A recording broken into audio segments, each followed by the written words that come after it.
নমস্কাৰ আজি আমি আৰম্ভ কৰিম দশম শ্ৰেণীৰ ৰিভিজন 1 চেপ্টাৰটো R1 চেপ্টাৰটো R1 চেপ্টাৰটোত আছে তোমালোকৰ অনুপাত আৰু সমানুপাত প্ৰথমতে আমি অনুপাতৰ বিষয়ে জানিব লাগিব অনুপাত মানে হৈছে কি দুটা বস্তুৰ মাজত কৰা তুলনা দুটা বস্তুৰ মাজত দুটা একেজাতীয় বস্তুৰ মাজত কৰা তুলনাকে অনুপাত বুলি কোৱা হ'ব যেনেকৈ 2 টকা আৰু 5 টকাৰ অনুপাত হ'ব 2:5 অনুপাত সদায় একে এককৰ মাজতে সম্ভৱ হ'ব বা একে এককত প্ৰকাশ কৰিব পৰা ৰাশিৰ মাজতে সম্ভৱ হ'ব যেনে টকা আৰু টকাৰ মাজত অনুপাত সম্ভৱ হ'ব টকা আৰু পইচাৰ মাজত অনুপাত সম্ভৱ হ'ব কিন্তু টকা আৰু কিলোমিটাৰৰ মাজত অনুপাত সম্ভৱ নহ'ব এটা অনুপাত পালো ধৰা হল a অনুপাত b আৰু আন এটা অনুপাত পালো ধৰা হল c অনুপাত d এই অনুপাত দুটা যদি সমান হয় তাকে কি বুলি কোৱা হ'ব সমানুপাত বুলি কোৱা হ'ব এই সমানুপাতৰ চিন ইটোও হ'ব পাৰে নাইবা কেতিয়াবা কি দিয়া থাকে দুটা অনুপাতৰ চিন দিয়া থাকে এইটো কি বুজিবা তোমালোকে সমানুপাত বুজিবা সমানুপাত মানে কি বুজা দুটা অনুপাতৰ মাজত দুটা অনুপাত সমান হলে এই অনুপাত দুটা কি বুলি কোৱা হয় সমানুপাত বুলি কোৱা হয় এইখিনি নিশ্চয় বুজি পাইছা এতিয়া এই সমানুপাতৰ কিছুমান ধৰ্ম আছে বহুত ধৰ্ম আছে তাৰে ভিতৰত আমাক বেছিখিনি লাগে সেইখিনি লওঁ আমি আমাৰ সমানুপাতৰ এটা ধৰ্মৰ বিষয়ে আমি আলোচনা কৰিম সমানুপাতৰ এটা ধৰ্ম আছে কি যদি ইয়াৰে এইটো প্ৰথম পদ বুলি কোৱা হয় এইটো অন্ত্যপদ বা শেষ পদ বুলি কোৱা হয় আৰু এইটো মাজৰ পদ বুলি কোৱা হয় বা মধ্যপদ বুলি কোৱা হয় সমানুপাত হলে দুটা অনুপাত যদি সমানুপাত হয় তেতিয়া কি হয় প্ৰথম পদ আৰু শেষ পদৰ পূৰণফল সদায় মাজৰ পদ দুটাৰ পূৰণফলৰ সমান হ'ব বুজি পাইছা নে অৰ্থাৎ গাণিতিক ভাষাত যদি আমি লিখিলে তোমালোকে বুজি পাবা a into d যদি হয় a into d is always equal to b into c হ'ব প্ৰথম পদ আৰু শেষ পদৰ পূৰণফল মাজৰ পদ দুটাৰ পূৰণফলৰ সমান হ'ব বা এনেকৈ ক'ব পাৰি প্ৰান্ত পদ দুটাৰ পূৰণফল ইকুৱেল মধ্য পদ দুটাৰ পূৰণফলৰ সমান এইটো চাবা এতিয়া ৰিভিজন 1 চেপ্টাৰৰ 1ৰ a নম্বৰ কোৱেশ্চনটো আছে সমানুপাত হয়নে নহয় চাব দিছে যে এইটো এটা অনুপাত দিয়া আছে 12:21 আৰু এটা অনুপাত দিয়া আছে 32:56 এই অনুপাত দুটা সমান হয়নে নহয় তোমালোকক পৰীক্ষা কৰি চাব দিছে তাৰ কাৰণে আমি কি কৰিম প্ৰথম পদ আৰু শেষ পদৰ পূৰণফল কৰি চাম ইয়াৰ প্ৰথম পদ কিমান 12 শেষ পদ কিমান 56 12 আৰু 56 যেতিয়া আমি পূৰণ কৰিম তেতিয়া কিমান হ'ব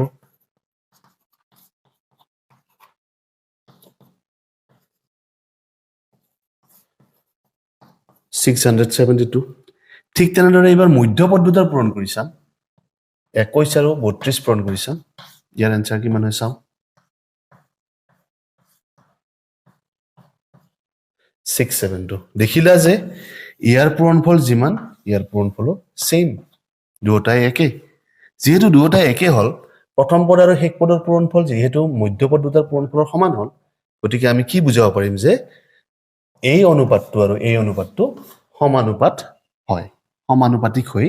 আছে নিশ্চয় বুজি পাইছা বাকিটা তোমালোকে নিজে কৰিব পাৰিবা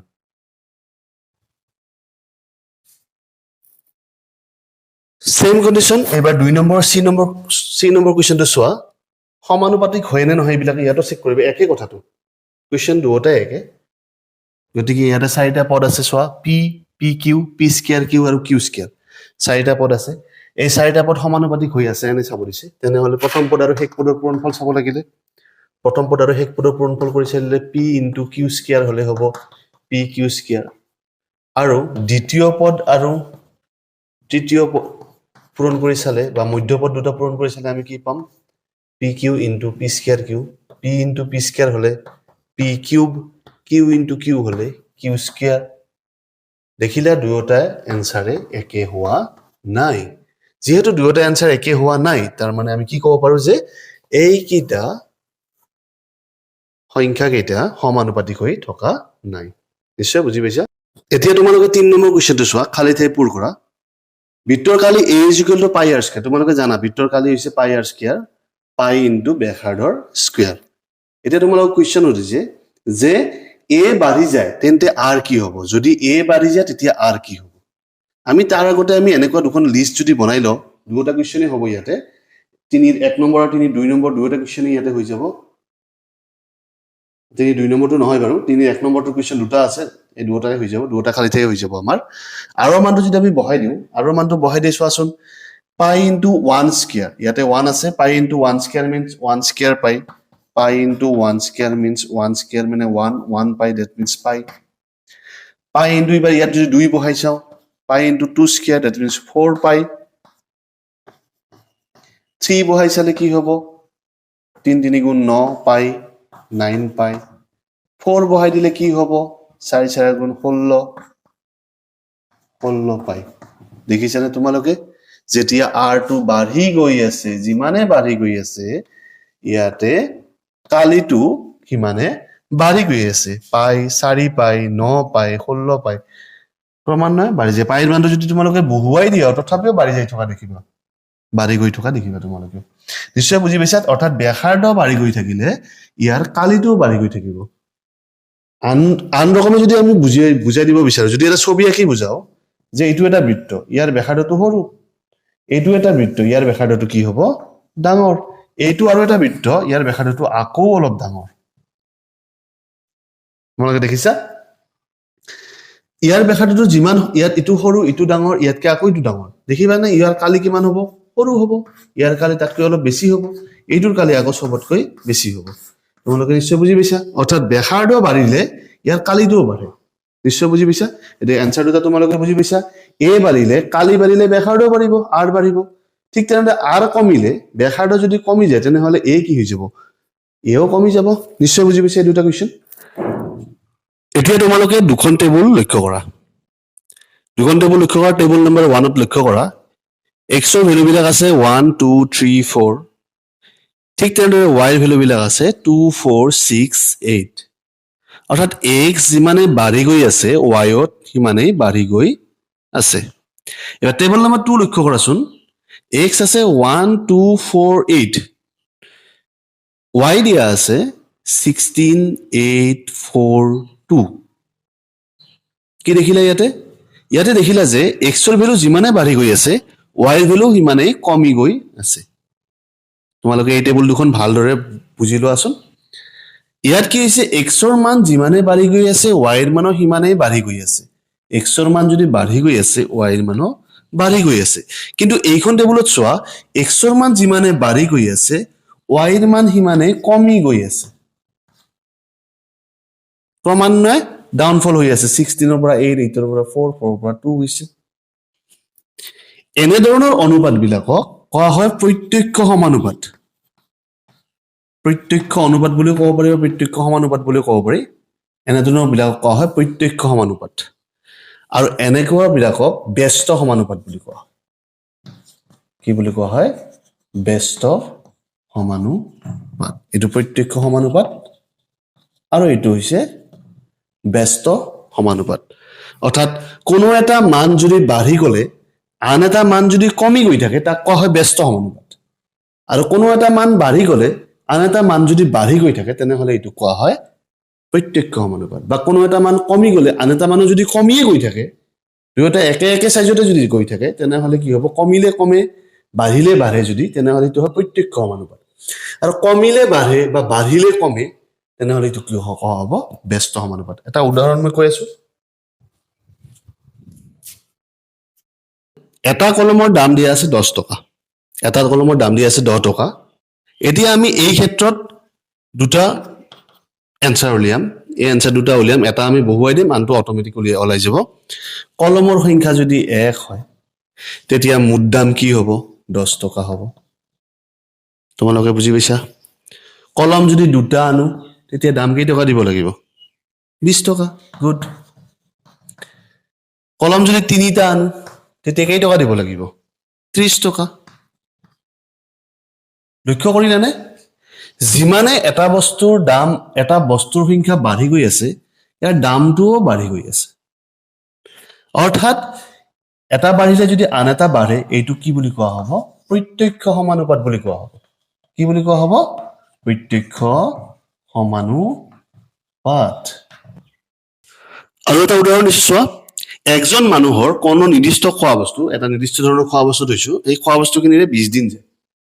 একজন মানুহৰ কোনো খোৱা বস্তু 20 দিন যায় এটা দুটা যদি এনসাৰ ওলাও মানুহৰ সংখ্যা এজন তেনেহলে কেইদিন যাব 20 দিন যাব জানা মানুহ যদি দুইজন হৈ যায় তেতিয়া কেইদিন যাব কোৱাচোন তোমালোকে দুইজন হলে 20 দিনতকৈ বেছি দিন যাব নে কম দিন যাব নিশ্চয়কৈ কম দিন যাব কাৰণ এজনে খোৱাতে 20 দিন গৈছিল দুজন খালেতো আধা হৈ যাব গতিকে কেইদিন হ'ব 10 দিন হ'ব বুজি পাইছা নিশ্চয় যদি 5জন মানুহ থাকে তেতিয়া কেইদিন যাব 4 জন বুজি পাইছা নিশ্চয় এই ক্ষেত্ৰত লক্ষ্য কৰাচোন যিমানে সংখ্যাবিলাক বাঢ়ি গৈ আছে এফালে যদি এটা কোনোবা এটা মান বাঢ়ি গৈ আছে আনটো মান কিন্তু ক্ৰমান্বয়ে কি হৈ গৈছে কমি গৈ আছে এটা মান বাঢ়ি গ'লে আনটো মান কি হৈ যায় কমি যায় গতিকে দেখিলা যে এইটো কি বুলি কোৱা হ'ব এইটো কি বুলি কোৱা হয় ব্যস্ত সমানুপাত বুলি কোৱা হয় ব্যস্ত সমানুপাত বুলি কোৱা হয় আৰু এবাৰ বুজাই কৈ আছো প্ৰত্যক্ষ আৰু ব্যস্ত সমানুপাত কেনেকুৱা কমত কম বেছিত বেছি হলে প্ৰত্যক্ষ সমানুপাত কমত বেছি বেছিত কম হলে ব্যস্ত সমানুপাত তোমালোকে ভালকে লক্ষ্য কৰিলে নিশ্চয় বুজি পাইছা ছাত্ৰ ছাত্ৰীসকল এইবাৰ এইখিনি তোমালোকে নোট কৰি লোৱা প্ৰত্যক্ষ সমানুপাতৰ ব্যস্ত সমানুপাতৰ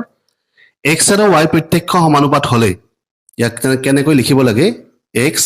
সমানুপাত ৱাই বুলি লিখিব লাগে লিষ্টখন চোৱা এক্স আৰু ৱাইৰ ভেলুবিলাক চোৱা এক্সৰ ভেলু 1 3 5 আৰু ৱাইৰ ভেলু 2 6 10 এক্সৰ ভেলু যিমানে বাঢ়ি গৈ আছে ৱাইৰ ভেলু সিমানে বাঢ়ি গৈ আছে আৰু তেতিয়া তোমালোকে জানা যে এটা বাঢ়ি গ'লে আনটোও যদি বাঢ়ি গৈ থাকে বা এটা কমি গ'লে আনটোও যদি কমি গৈ থাকে তাক কি কোৱা হয় প্ৰত্যক্ষ সমানুপাত বুলি কোৱা হয় যদি এনেকুৱা হয় যদি প্ৰত্যক্ষ সমানুপাত হয় তেতিয়া এটা শৰ্ত তোমালোকে দেখিছা তলত লিখি দিছো যে x1 by x2 is equal to y1 by y2 তোমালোকে নিশ্চয় এইখিনি বুজি পোৱা নাই x1 আৰু y2 x2 কৰ পৰা আহিল বা y1 আৰু y2 কৰ পৰা আহিল ইয়াত কত লিখা নাই তোমালোকে নিশ্চয় টান পাইছা চোৱা x1 মিন্স ইটো বুজাইছে যে x যিটো ৰাশিবিলাক মান আছিল 1 3 5 তাৰে প্ৰথমটো x1 আৰু দ্বিতীয়টো x2 আৰু তৃতীয়টো x3 এনেকৈ আমি ভাবিব পাৰো xৰ প্ৰথম মানটো x1 দ্বিতীয় মানটো x2 তৃতীয় মানটো x3 আৰু প্ৰথম মানটো 1 আছে গতিকে x1 হ'ব 1 দ্বিতীয় মানটো 3 আছে গতিকে x2 হ'ব 3 তৃতীয় মানটো 5 আছে গতিকে x3 5 হ'ব এনেকৈ ভাবি লোৱা অৰ্থাৎ xৰ 1 মানে xৰ প্ৰথম মানটো আৰু xৰ দ্বিতীয় মানটোৰ অনুপাত ভগ্নাংশ ইকুৱেল টু y ৰ প্ৰথম মানটো আৰু y ৰ দ্বিতীয় মানটোৰ অনুপাতৰ সমান হ'ব x1 by x2 is equal to y1 by y2 হ'ব যদিহে প্ৰত্যক্ষ সমানুপাত হয় নিশ্চয়কৈ বুজি পাইছা উদাহৰণ হিচাপে পিনে লিখি দিছো যে 1 by 3 is equal to 2 by 6 হ'ব চোৱাচোন 1 by 3 আৰু 2 by 6 হ'ব নে নহ'ব 2 ৰে 6 কটাকটি কৰিলে 3 এ পাবা 1 by 3 হৈ যাব আলটিমেটলি দুটা ইকুৱেল হৈ যাব সেম কন্ডিশন এইপিনে ব্যস্ত সমানুপাতটো তোমালোকে মনত ৰাখিব লাগিব x আৰু y ব্যস্ত সমানুপাত হলে ইয়াক এনেকৈ লিখা হয় x সমানুপাত y 1 by y বুলি লিখা হয় ব্যস্ত সমানুপাত হলে তোমালোকে কি বুলি লিখিব লাগিব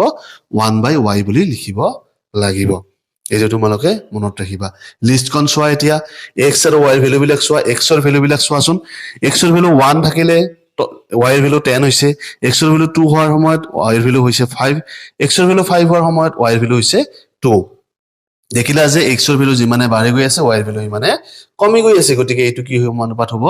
ব্যস্ত সমানুপাত হ'ব ব্যস্ত সমানুপাত কেতিয়া হয় কোনো এটা মান যদি বাঢ়ি গৈ থাকে আৰু দ্বিতীয় মানটো যদি কমি গৈ থাকে বা কোনো এটা মান কমি গৈ থাকিলে দ্বিতীয় মানটো যদি বাঢ়ি গৈ থাকে তেতিয়া তাক কি বুলি কোৱা হয় ব্যস্ত সমানুপাত বুলি কোৱা হয় আৰু যেতিয়া ব্যস্ত সমানুপাত হয় তেতিয়া তোমালোকে এই শৰ্তটো তলৰ শৰ্তটো অলপমান ভালকৈ গুৰুত্ব দিবা x1 by x2 অৰ্থাৎ x ৰ প্ৰথম মানটো ডিভাইডেড বাই x ৰ দ্বিতীয় মানটো ইজ ইকুৱেল টু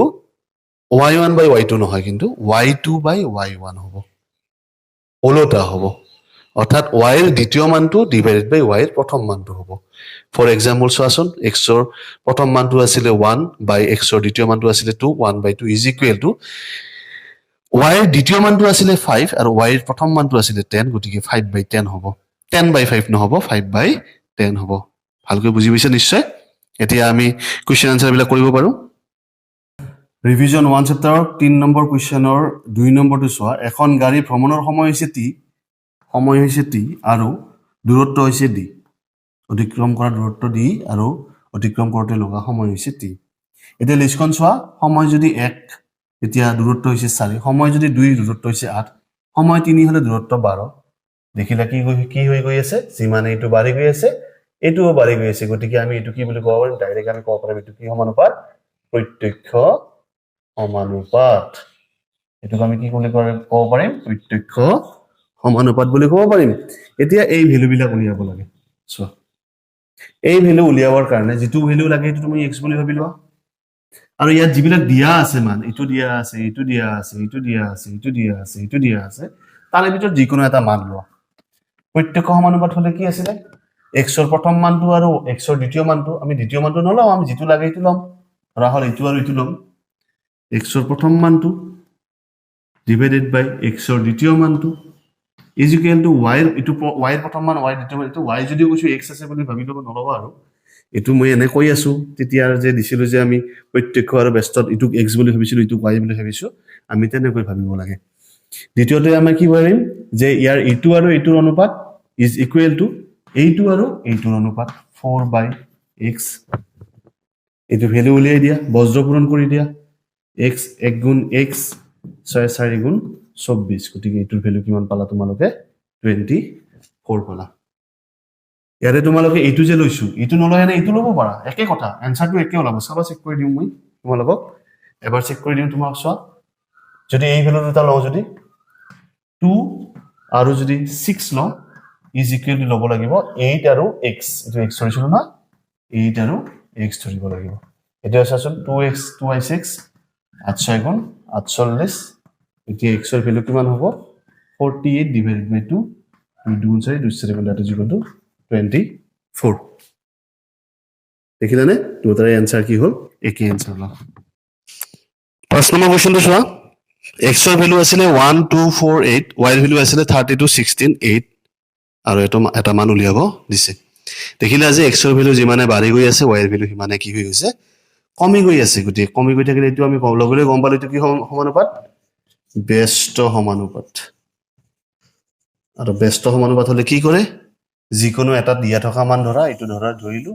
আৰু নিদিয়া মানটো এটো ধৰিলো এটো x বুলি ধৰি ললো